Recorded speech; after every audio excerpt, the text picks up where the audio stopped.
Welcome to How to Garden. It's June in Florida. As you can see behind me, my tomatoes, they're dead. Florida gardeners, don't panic, this is normal. They plant in September. Tomato season is basically over. You might be able to stretch them out a little bit with shade cloth, but really it's pretty much done.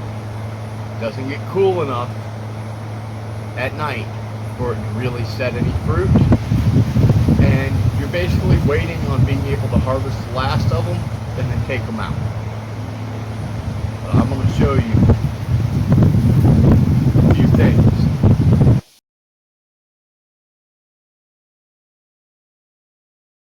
Now, some people manage to stretch it out until August, but the simple fact of the matter is it's pretty much done. Within a couple weeks, even the best of us with the best shade houses, greenhouses, unless you have an air-conditioned building, it's done.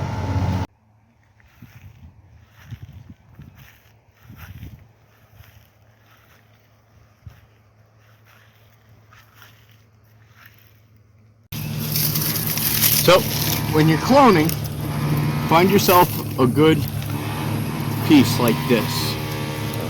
Remove any flowers or any fruit and the bottom branches. Stuff like this.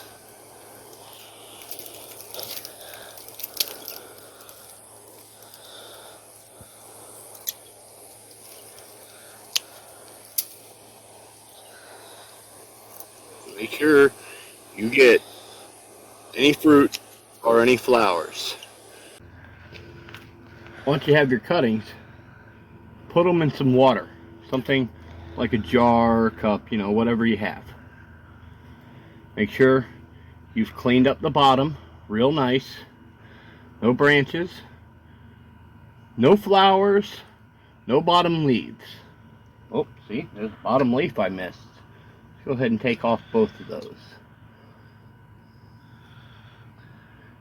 Now the next step is keeping it either in the shade or bringing it inside. See, things like it gets a little too hot here. You know, we're going to be posting close to 100 degrees or maybe even under or over 100 degrees.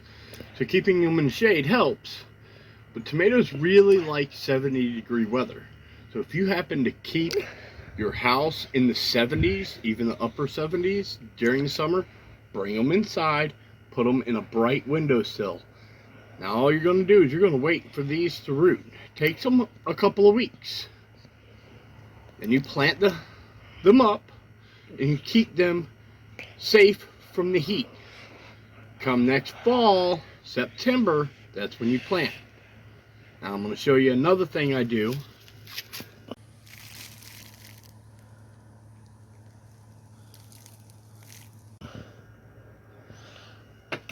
Now this isn't cloning, this is seed saving.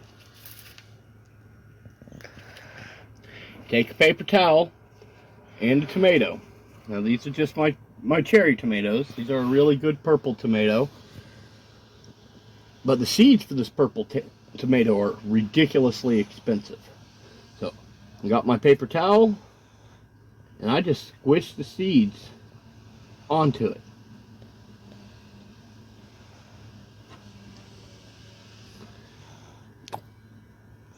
Sometimes it gets a little messy, sometimes it's not that bad.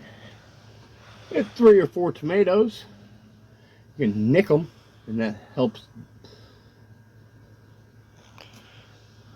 Now I have tomato seeds for next fall if my clones don't make it. And the volunteers are the last, kind of like a last defense. And you take this and you sit and you let it dry. Once it's dry, you can fold it up. You put it in your refrigerator. Let them stay nice and cool. You can do this with any tomato, even a store-bought one, and get yourself some seeds to get going. You don't have to spend a lot to get your tomatoes going. Dry it. Then when you plant it, you just either take a few seeds cut it out. It's good to spread them out. Or you can just take this whole paper towel and put it in a pot and water it, and then take the actual plants that come up from it out and thin them and plant them out. Works very, very well. Another way to help make sure that you have tomatoes the following year is to always let some of the fruit fall on the ground. This seeds the area where next year you might get some nice volunteers. It's not a guarantee, but man, it sure does work pretty good for me.